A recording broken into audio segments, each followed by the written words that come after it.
David Copperfield. Yes, How you doing, buddy? doing great. It's Richard Marx. I like the glasses. The Yeah. glasses are good. They make me look more studious than usual. It does. Always This studious. is my songwriter look. You know, I have my stage look, my performer look, and then this is my songwriter look.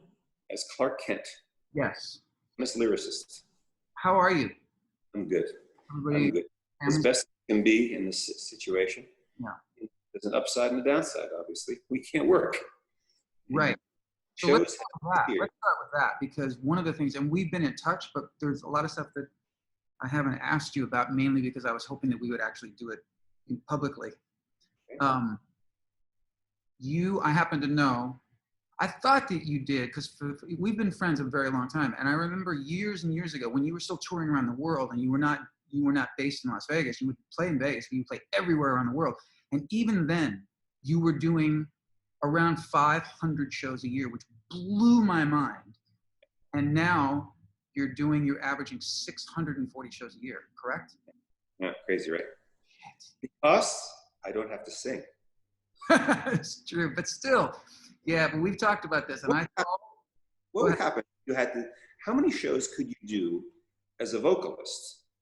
You know, you have so much fun on stage, and you're on stage, you're funny, you tell stories, but actually musically, if you had to sing shows like at Radio City Music, what could you do? I mean, what's the limit, do you think?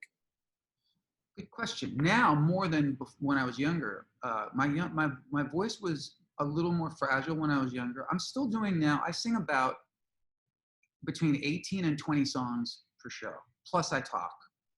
So I've been able to do, in the last couple of years, my voice has been pretty Teflon. And I can do 6, 7 shows in a row, 8 shows in a row. I mean, that's kind of pushing it because it's nice to give it a rest. In a week? In a week? Yeah. 6 or 7 shows in a week.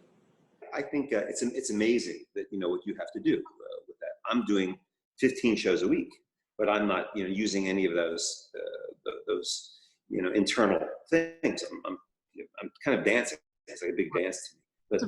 But so really, honestly, 6 or 7 or 8 shows a week for a singer is pushing. Yeah. I remember years ago, I had just done 6 nights in a row, 6 shows in a row, 6 nights in a row. And I went to an Aerosmith show, and I was hanging out with Joe Perry and Steven Tyler backstage. And Steven Tyler's got one of the greatest voices of all time. And live, he's maybe even better than he gets on record. And his vocals that night were so incredible. And so I was sort of like doing a thing backstage about it. And I was like, dude, your voice. And he went, oh, he goes, I was worried. He said, it's my 3rd show in a row. Have you ever done 3 in a row? And I was like, you know what? Go fuck yourself. You know? In a row means in that week, right? It means 3, like Monday, Tuesday, Wednesday night. So Monday night, he sang for 2.5 hours. Tuesday night, he sang for 2.5 hours. So it's very, very rare. Once you get to a certain level as a musical performer, you're not really doing 2 shows a night, unless it's on Broadway or, you know, something like that. But you're doing Broadway would be 2 shows on Wednesday and a Saturday would be 2 shows. But why has it gotten more Teflon for you? Why, as you get a little bit older, why is it easier than when you were younger? That's weird. It's a really good question because I'm not as precious about it. I live my life. I have a drink. I stay up and talk. And back in the heyday, I would just be, if I wasn't doing interviews or television or something like that or promotion, I would be in my hotel room, quiet. I wouldn't talk before a show. I was so scared of it. And I think that it was, but it's funny because I've talked to so many other guys and women who have said the same thing, that as we've gotten older, our voice has just gotten stronger and more reliable. I'm not really sure what it is. It's really interesting. But it's mind blowing to me that you do 640 shows a year. And so, which leads me to one of the questions that I was dying to ask you, which is, and also because I have the benefit of knowing you for a long time. And like we've been on vacation together, but I would say, would you say it's a fair assessment that you're not particularly good at just chilling? Fair. Yeah. So now, not only are you not doing 640, you're doing 0 shows. you also, and I know that your mind is always going creatively. When we've been on these beautiful places, it's not that you don't appreciate it, because you'll mention it, but then you'll turn to me and go, I got this. I was going to run this idea by you. What do you think about it? So is it hard, is this period of a few weeks been really extra tough for you? No, I'm not a person you know that needs the applause. You know, oh, where's the applause, or where's the audience? Not one of those people. But I am a person that is only really happy when I'm accomplishing things, right? Or seeing other people accomplish things that I need accomplished. That makes me happy for some reason, and that's very satisfying to watch. I'm spending so much time on FaceTime, a full FaceTime machine, with my museum, my warehouse, and I've got few people there, you know, improving things and changing things, and you know, doing warehousing things that we never had a chance to do. And it makes me happy. They say, "What is this? What is this?" And I, you know, identifying things that I need identified, and making things better. You know, all the projects are going on, and if I can see progress, then I'm happy. So I think that's really the real thing. You know, J.J. Abrams, you know, told me once that he has to write. He has to write. He's sitting around on vacation. He's just, I have to write. You know, I don't have to create new illusions, even though that makes me happy. But I have to accomplish something. I have to feel like, you know, I guess I'm one of those ants, you know, that has to, you know, build the mountain, you know, every time, or at least supervise. You're a worker bee. You're a worker bee. Worker.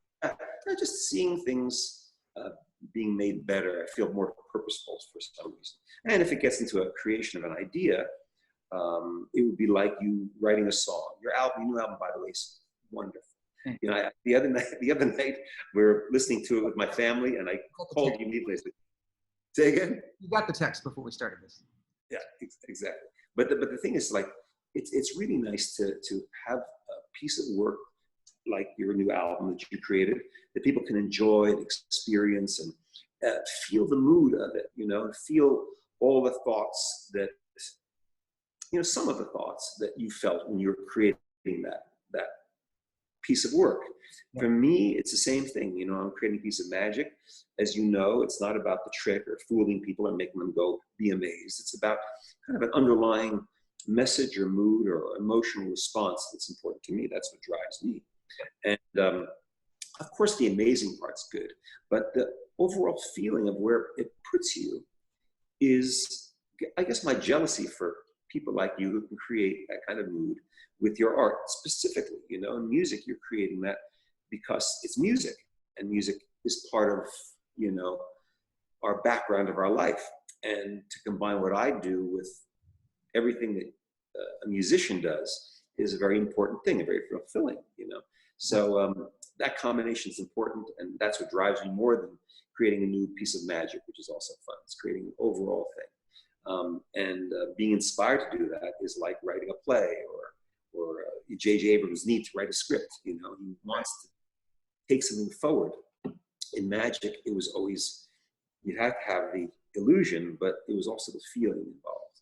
Right. That was important. Yeah. Would it be also fair? We've had conversations before where you'll be either, you know, head first into a potential new part of your show or a new illusion, and you'll just be, you know, I feel privileged in this way that sometimes you'll bounce an idea off me. I by the way, I have so many people that if they know that we're friendly, they always ask, so do you know how he does this, or you know how? And I don't. And I've never asked because I don't want to know. I love not knowing. I'm such a fan of being mystified. But you have included me sometimes in the way you're going to set something up, or trying to grab that emotion that you're talking about, like you're describing. You're like, do you think it's better if I say this here? And I know you do that with a lot of people. The smart ones. Okay, well, thank you.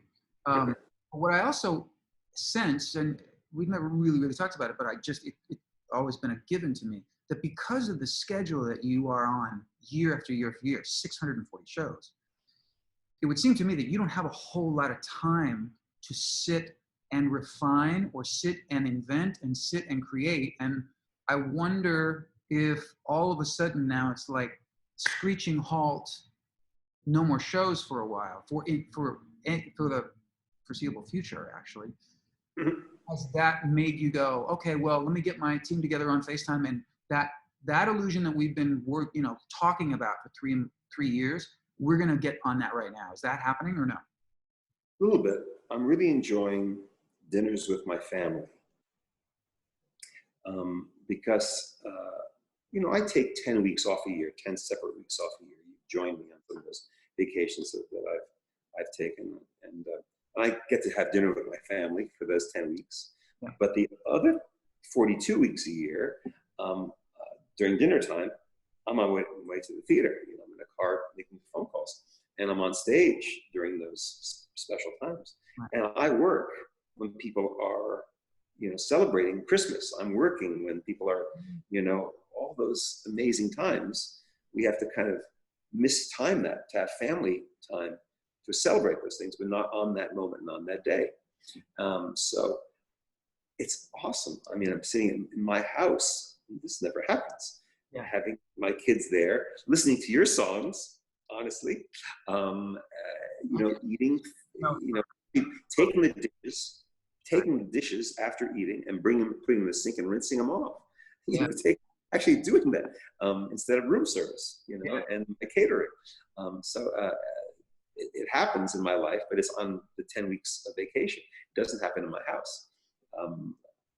When I'm not doing shows, I'm out of here. I'm out of Las Vegas. So I'm never in my own place to enjoy those things. And now I'm really enjoying it. So you're savoring it because you know that when we go back to new normal, yeah, that will be gone again.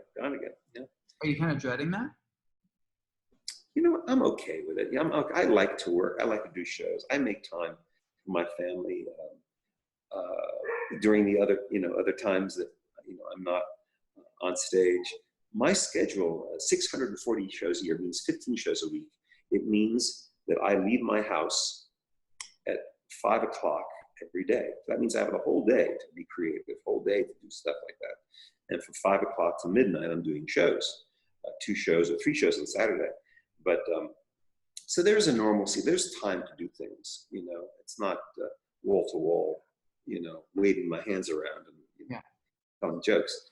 But it's good. I really am savoring and having fun with the normalcy of this abnormal, horrible situation. Silver linings that we're all trying to find from this.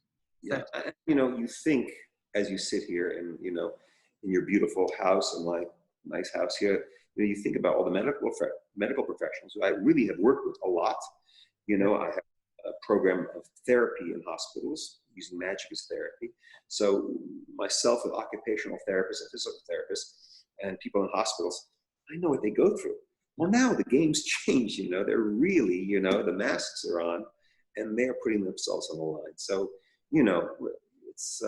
it's a war zone out there, and we have to really pray for them, appreciate them, thank them, do all that we can to really support them.